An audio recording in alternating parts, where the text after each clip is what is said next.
Olá pessoal, sou o professor Vanilton Matias e eu estou aqui para te ensinar tudo sobre a bioquímica dos carboidratos, ok? Então, vem comigo!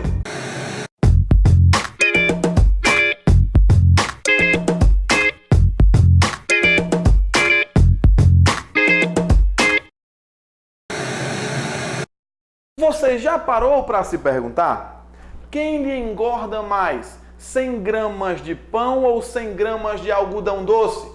Veja, tanto o pão quanto o algodão doce, eles possuem carboidratos na sua composição. Então, até o final dessa videoaula, você vai saber me dar essa resposta. Quem engorda mais, 100 gramas de pão ou 100 gramas de algodão doce, ok? Então, vamos embora aprender carboidratos. Tome cuidado, porque carboidratos podem aparecer no vestibular com o nome de glicídios. Podem aparecer também com o nome de hidratos de carbono. Ou ainda, alguns podem chamar de açúcares. Olha só, o termo carboidrato, ele fala muito quanto à forma química da estrutura. O termo carboidrato lhe diz alguma coisa? O termo hidrato de carbono, o que é que significa e por que essa nomenclatura para essas moléculas orgânicas? Olha só, todo carboidrato ele vai ser formado por um esqueleto de átomos de carbono ligados a um hidroxila e a um hidrogênio, hidroxila e hidrogênio, e no final nós vamos ter um grupo funcional. Pode ser uma cetona ou pode ser um aldeído. Nós dizemos, no geral, gente, que o grupo funcional dos carboidratos, eles vão, principalmente os carboidratos menores, vamos chamar de polihidroxialdeídos ou polihidroxicetonas. A glicose, por exemplo, é um exemplo de polihidroxialdeído. A frutose já é uma polihidroxicetona. Mas o que todo carboidrato tem em comum é essa composição molecular, a presença de carbono, hidrogênio e oxigênio organizados dessa forma, com hidroxilas, hidrogênios, depois um grupo funcional. Os carboidratos, eles são classificados em 3 grandes grupos. Nós vamos ter os monossacarídeos. Nós vamos ter também os disacarídeos. E ainda temos os polissacarídeos. Repete em casa para mim, vai! Monossacarídeo, disacarídeo, polissacarídeo. Repete, vai! Monossacarídeo, disacarídeo e polissacarídeo. Não esquece, é como eu classifico os carboidratos. Vamos começar então estudando os monossacarídeos. Galera, monossacarídeo vai ser o carboidrato mais simples de todos. Ele vai ser chamado de monômero. Por quê? Se você imagina uma parede, essa parede é formada por um conjunto de tijolos, sim ou não? Se essa parede é formada por um conjunto de tijolinhos, esses tijolos são as unidades formadoras da parede. No caso de um carboidrato, as unidades formadoras, no caso dos grandes carboidratos, vai ser um monômero chamado de monossacarídeo, tá bom? É a menor estrutura, ele é não hidrolisável, não dá para você digerir e quebrar um monossacarídeo, ok? Mas veja só, os monossacarídeos são o quê? São carboidratos que possuem entre 3 e 7 carbonos, o quê? Entre 3 e 7 átomos de carbono. E se ele tiver 3 carbonos, ele vai receber uma nomenclatura. Ele vai ser chamado de triose. Se tiver 4, vai ser chamado de tetrose. E 5? O Brasil é o quê? Pentacampeão. 5 é o quê? Pentose. 6, hexose. E 7, heptose. Tá bom? Ô professor, por favor, me fala alguns exemplos de cada um. Eu sou um aluno bom, eu quero saber um exemplo de triose, tetrose.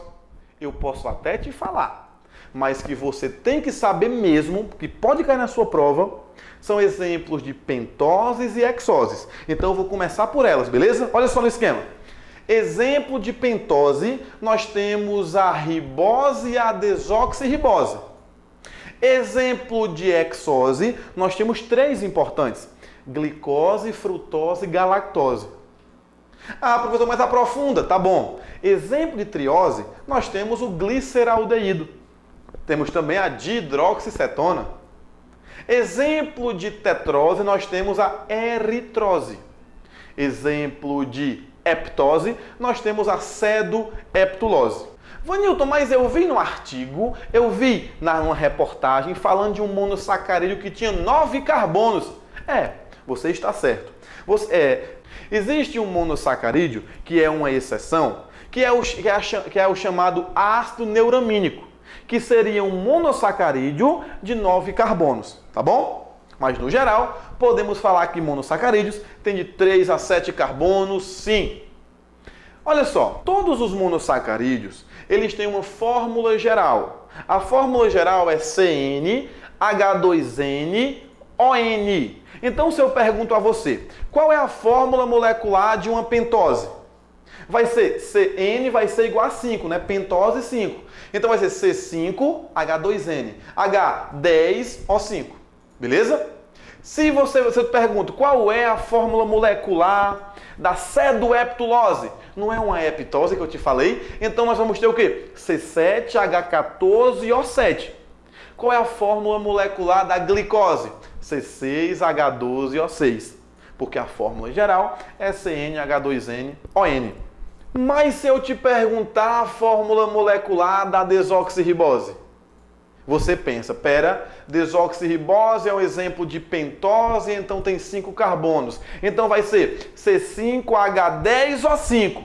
Cuidado, desoxirribose é exceção. Olha o nome, desoxi. Retirei um oxigênio do que seria normal. O normal não seria C5H10O5? Então tira um oxigênio, fica o quê? C5H10O4. Então desoxirribose é uma exceção à fórmula geral. Tranquilo? Ô professor, mas se eu pego um monossacarídeo e reajo com outro monossacarídeo, quando eu reajo um monossacarídeo com outro monossacarídeo, eu vou estar formando um disacarídeo. Eu vou estar formando uma molécula maior, normalmente. Uma molécula que é sim hidrolisável, que dá para você digerir. Então, os disacarídeos são hidrolisáveis, são digeríveis, diferente dos monossacarídeos. Mas quais são os principais disacarídeos? Vão ser maltose, sacarose e lactose. A maltose vai ser formada pela união de uma glicose com outra glicose. A sacarose vai ser formada... Oi? Vem cá. Vem cá. Vem cá. Vem cá. Aparece na televisão, ó. Diga, olá pessoal. Fala, tia Chupeta. Olá pessoal. Tá com vergonha?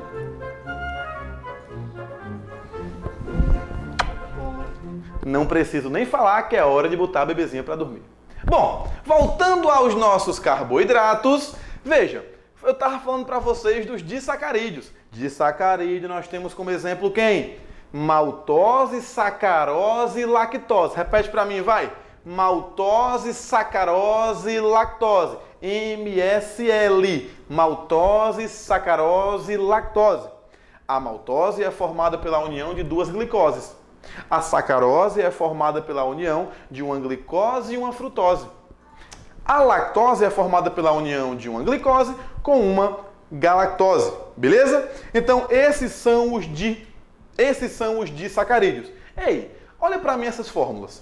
Se eu pego uma glicose, olha só, C6H12O6, e junto com outra glicose, C6H12O6, é meio lógico que quando a gente somar, vai dar o quê? C12H24O12. Aí você pensa, a fórmula molecular do disacarídeo é maltose, por exemplo, é C12H24O12. Toma cuidado com isso. Você não pode esquecer que vai haver a perda de uma molécula de água.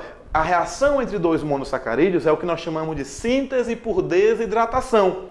Ok? Então, perde uma molécula de água. Então, aqui eu vou e subtraio de uma água.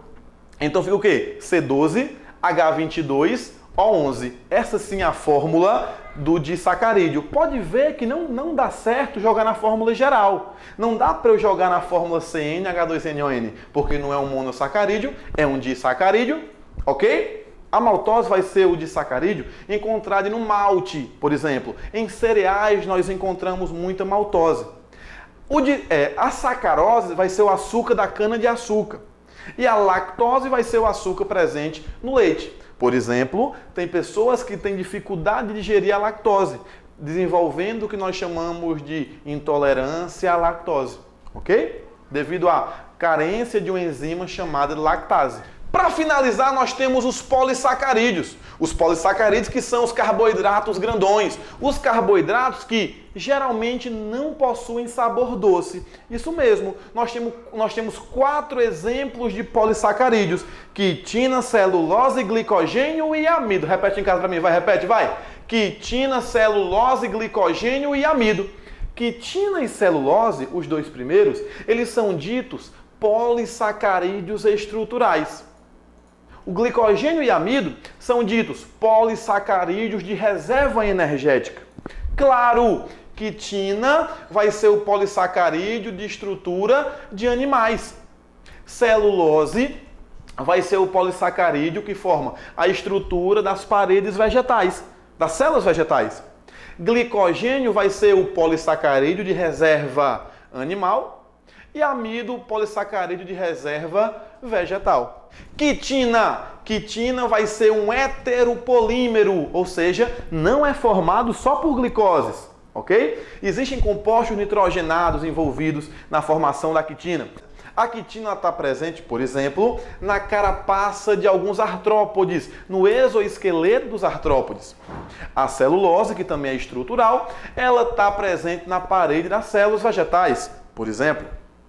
O glicogênio, ele vai ser um polissacarídeo de reserva que é encontrado no nosso fígado e também nos nossos músculos. Quando o teu corpo está precisando de energia, está precisando de glicose, esse glicogênio hepático ele é quebrado em moléculas de glicose, processo que eu chamo de glicogenólise. O amido é aquele polissacarídeo que você encontra no pão, por exemplo. Ele é chamado de homopolímero. Por quê? Porque ele é formado só por unidades de glicose. Você pega um monte de glicose, junta, empacota, forma lá o amido. Quando você coloca um pedaço de pão na sua boca, você vai quebrar esse amido e vai formar ali só moléculas de glicose.